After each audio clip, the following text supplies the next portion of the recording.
Hello, glad you can join us. Here's what we have for you this Monday. Defiant and determined Air Canada flight attendants stand their ground. We are sorry, but we can't continue to live on poverty wages. They said, okay, it was cancelled. Plus, flyer frustration and the ripple effect on other airlines. We need to stop this war. We'll work with Russia. We're going to work with Ukraine. Ukraine's leader returns to the White House with a powerful entourage. He'll just be another puppet. I think he's perfect to represent this riding. And what's riding on this pivotal test for Pierre Poilievre?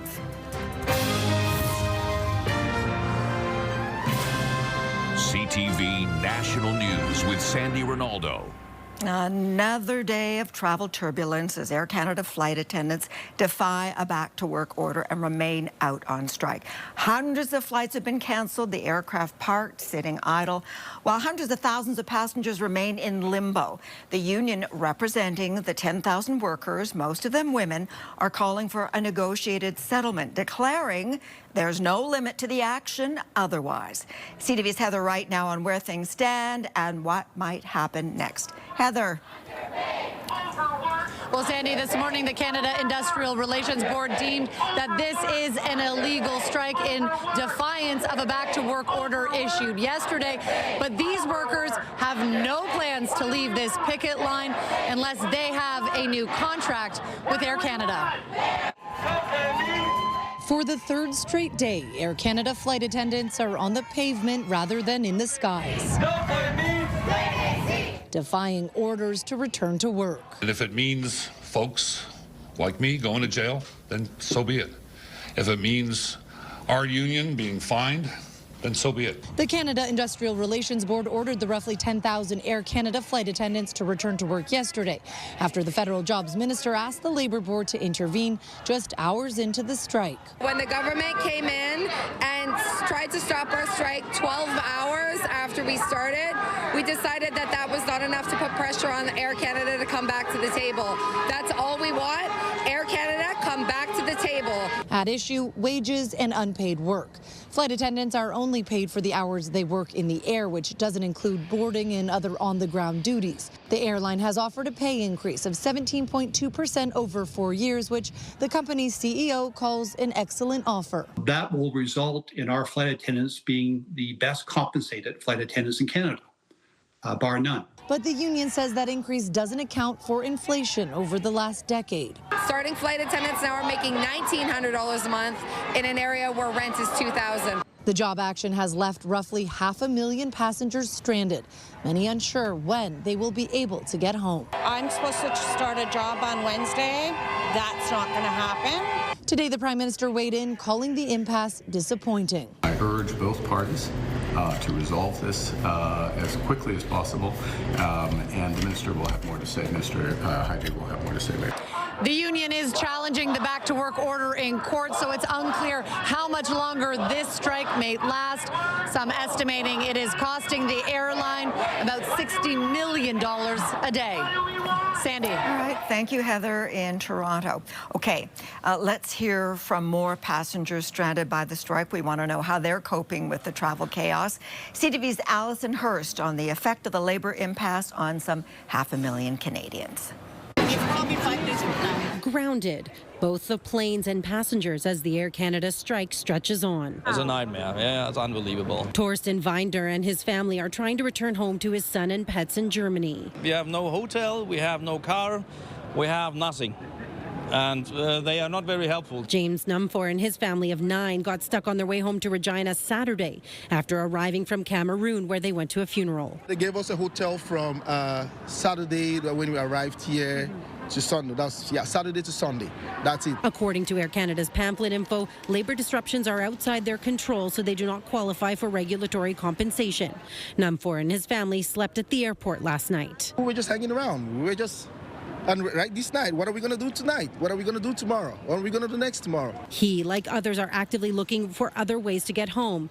Gaia Traversa is trying to get back to Milan on another airline. We are stuck here, try to rebook our flight. Of course, the price of the flights are illegal. And many travelers within Canada are considering driving. We found a car in Ottawa, but I think they're, $4,000 each car? Yeah.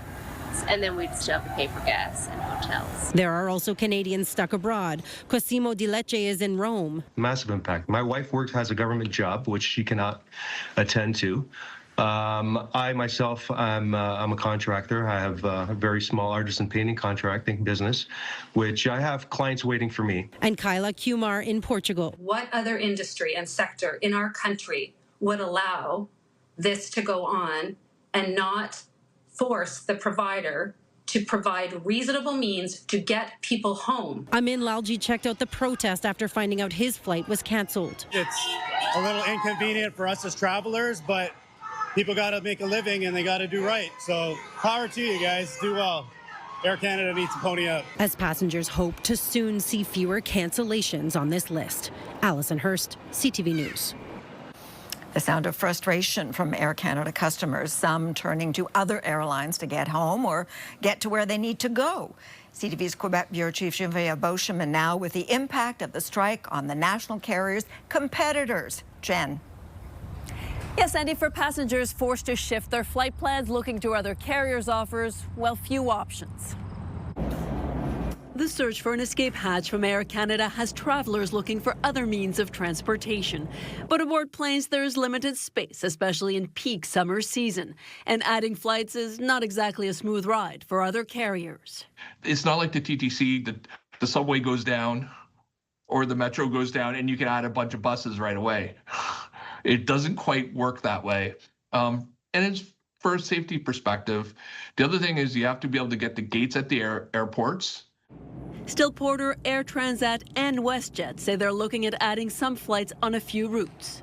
In a statement, WestJet said that it is positioning larger aircraft onto key routes and working with airport partners, pilots and cabin crew to add a limited number of extra flights to help accommodate guests. Air Transat says to respond to strong demand, it's also adding some flights and using larger aircraft on some transatlantic routes. But safety regulations, including the availability of flight crews and hours they can fly, limits scaling up. Add that all in, and the cost of a ticket isn't cheap.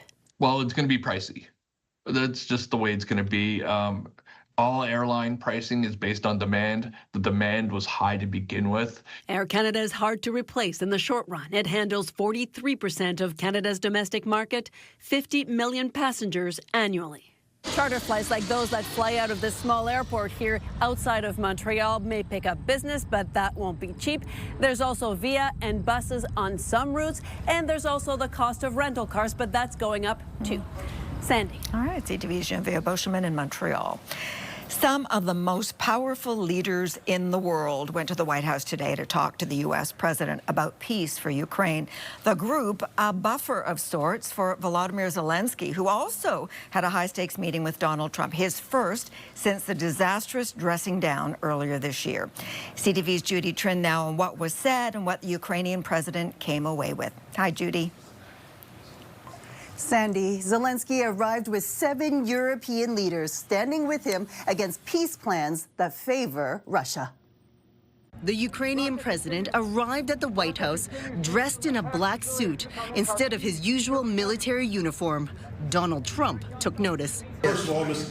President Zelenskyy, you look fabulous in that suit. I said the same thing. Yeah, you look good. I said the same thing. Volodymyr Zelenskyy also made sure he voiced his appreciation for the president's effort to end Russia's war on Ukraine.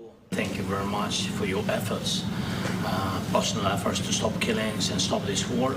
But the devil is in the details, and Zelenskyy wants to make sure the plan Trump discussed with Russian President Vladimir Putin in Alaska will respect Ukraine's sovereignty.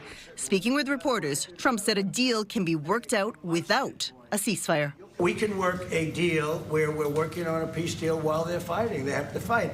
I wish they could stop. I'd like them to stop. But strategically, that could be a disadvantage for one side or the other. On social media, Trump said on Sunday that Zelenskyy can end the war if it gives up Crimea and membership in NATO.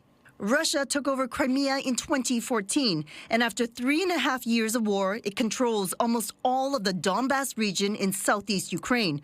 Putin wants Ukraine to give up territory as a condition for peace.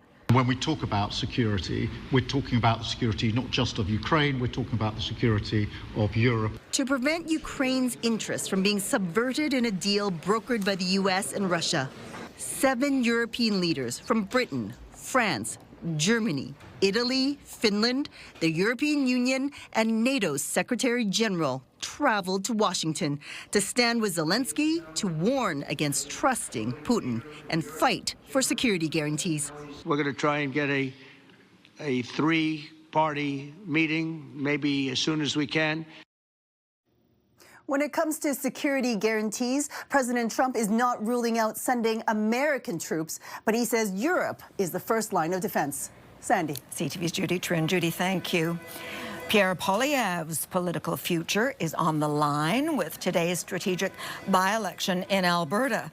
The Conservative leader must win the seat in the riding of Battle River Crowfoot in order to return to Parliament.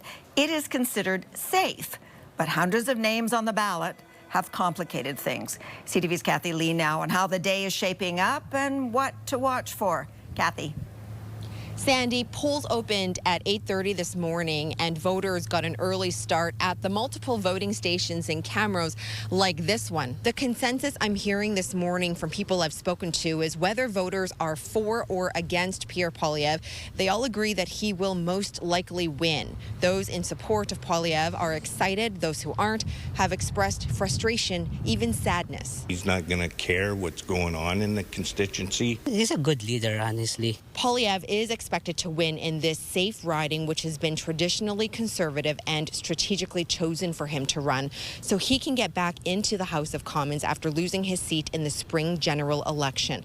How much he wins by is what many people will be watching for today. The former MP, Damien Currick, who stepped aside for Poilievre to run, won with 83% of the vote. If he doesn't do as well, because it's such a strong conservative base here, then they might be looking at a leadership review. Poilievre is one of 214 candidates on the ballot, which is record-breaking. The majority are with the longest ballot committee, a protest group calling for electoral reform, who also ran a campaign in Poilievre's former Ottawa riding. Elections Canada says more than 14,000 people voted in advance polls, and because of the large number of people on the ballot, for the first time ever, voters will write out the name of their preferred candidate. Elections Canada will also start counting ballots from advance polls earlier in the day to ensure that results are available as quickly as possible tonight.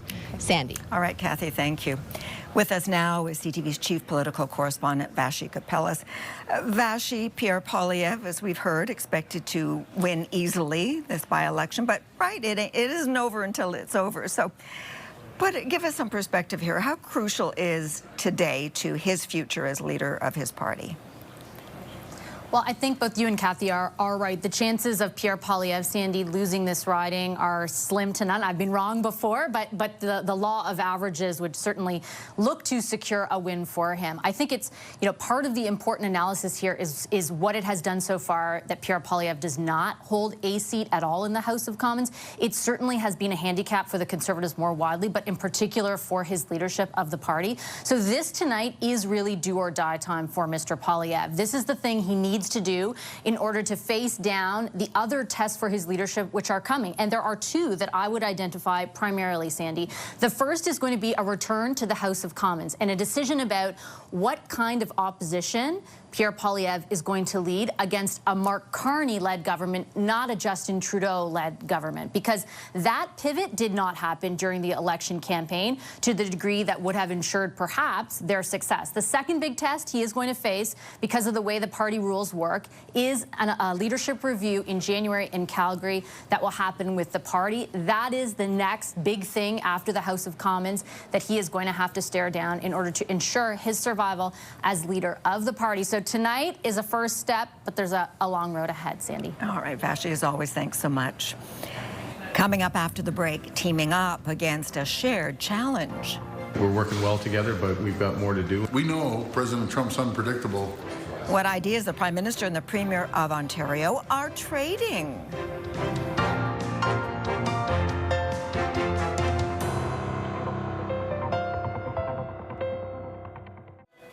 More than 1.4 million Canadians missed a credit card payment in the second quarter of this year, exposing a deepening divide among consumers. That number is up more than 100,000 over the same time last year. Equifax says younger people and those who don't own homes are facing the most significant financial challenges. About 1 in 19 Canadians without a mortgage missed a credit payment compared to 1 in 37 homeowners. Well, the Prime Minister got together with Ontario's Premier in Ottawa today, and with the ongoing trade war, the two had quite a bit to discuss. CTV's Rachel Aiello now on the specifics of what Doug Ford came to ask Mark Carney. Hi, Rachel. Hey, Sandy. With no Canada-U.S. trade deal in sight, Ontario Premier Doug Ford came to the capital with one clear focus, pushing Prime Minister Mark Carney to cut red tape and taxes on this side of the border. What would you like to talk to Mark Carney about today? Oh, we just have a lot of things. Ontario Premier Doug Ford arrived on Parliament Hill today with lots to talk to Prime Minister Mark Carney about. Well, we'll talk about the housing sector. We'll talk about steel, auto, new sectors of the economy, including artificial intelligence, what we're doing in terms of making Canada competitive. It was their first face-to-face meeting since the latest round of trade talks with U.S. President Donald Trump fell apart. We know President Trump's unpredictable. We have to find out what we need to do to make sure that we create the environment and conditions for companies from around the world to continue investing in Canada. Yeah. And we'll have that discussion. I think we're working well together, but we've got more to do and get it done. Both emerged from behind closed doors an hour later, saying they were on the same page. Very good meeting with the Premier. But they were non-committal about any immediate action that would put money back into businesses' bank accounts or ease regulatory burdens while they're still facing tariffs. We had a great discussion. Nothing happens immediately in that room. It remains murky where trade talks stand, but for his part, Ford has no plans to travel to Washington anytime soon. When they need me, I'll be down there, giving my colleague Howard Lutnick a little poke. Oh, do you think he needs one? He needs a couple more pokes than me. Don't worry, I'll poke him. Canada-U.S. Trade Minister Dominic LeBlanc was in the room for the meeting, but left without answering reporters' questions about the state of negotiations with the Americans. Sandy? All right, Rachel, thank you. Still ahead, wildly out of control. How evacuees and fire crews are coping with the ever-raging flames.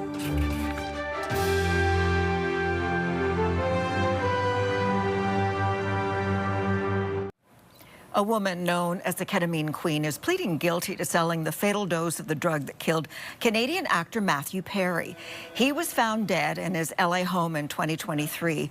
The medical examiner ruled that ketamine, which is used as a surgical anesthetic, was the primary cause of death. Prosecutors cast the 42-year-old woman as a prolific drug dealer. She had been scheduled to go on trial in September. Well, hundreds of wildfires are still raging in multiple provinces across the country, from BC to Atlantic Canada. In New Brunswick, 36 fires are burning, 6 out of control, the largest near Miramichi, now considered contained. Some good news for Newfoundland, with cooler temperatures and rain on the way. That said, the Paddy's Pond, Kingston, and the Martin Lake fires are still unmanageable. And in BC, residents are free to go home after a wildfire forced evacuations near Vernon. It's one of 80 active wildfires in that province. But our focus today is Nova Scotia and an out-of-control wildfire, one of several burning in the province. This one forcing the evacuation of some 100 homes in West Dalhousie. CTV's Paul Hollingsworth is in the area where the fire has been raging for days. Paul. Sandy, here in West Dalhousie, Nova Scotia, the fire and the state of emergency for Annapolis County are putting an enormous amount of strain on the people who live here and those who are fighting the fire. Rob Howie is back at his garage after scrambling over the weekend with his wife and 2 children, evacuating as an out-of-control wildfire burned near their home. I've been living in a camper up over the mountain. The fire has now grown to more than 3 square kilometers in dense Nova Scotia forest. Howie is grateful he and his family are safe, and he applauds the 77 Department of Natural Resources firefighters, volunteers, and 22 crew members from PEI and Ontario who are working around the clock in dangerous conditions. Couldn't be doing a better job, and I tell you, there's a lot of brave, hard-working people putting a lot of effort into it.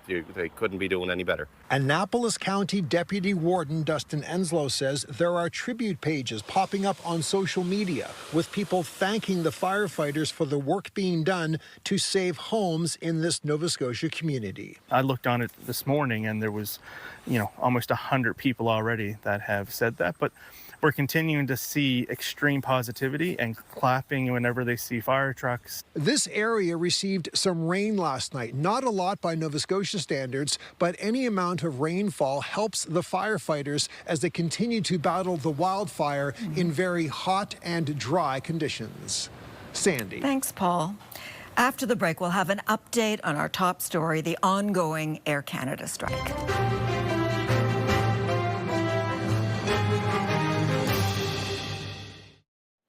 All right, let's go back to the story gripping Canadians, the Air Canada flight attendant strike. The airline has now canceled all flights through to tomorrow afternoon, leaving passengers in travel turbulence. Because everybody in the world is trying to book the alternate airlines, and we're stuck here for 2 days. And then they said, okay, we can't do anything for you. And it might take for 19 days till we... 19? Yeah.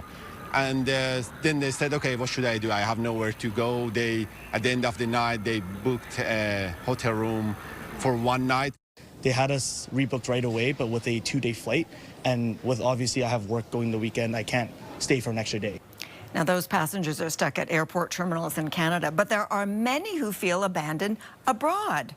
There was very clearly alternate flights home, and we offered up tons of flexibility. There was a Delta flight on Wednesday, on next Saturday, that could get us to New York City, and they flatly refused. To say that I've lost faith in Air Canada and the ethics of our flight and aviation provider is an understatement. The words of a mother trying to get her family home from overseas. Now, union leaders representing flight attendants are standing firm. We have the right to strike, and that's what we're going to do, and we're going to hold this line for these workers. And Federal Minister Patty Hajdu issued a statement on social media late this afternoon, urging both sides to get back to the bargaining table. She also ordered a probe into allegations of unpaid work in the airline sector because, quote, she says nobody should be expected to work for free. In the meantime, how long passengers will face travel uncertainty remains up in the air. On that note, thank you for sharing your time with us. Your local CTV News is coming up. See you tomorrow.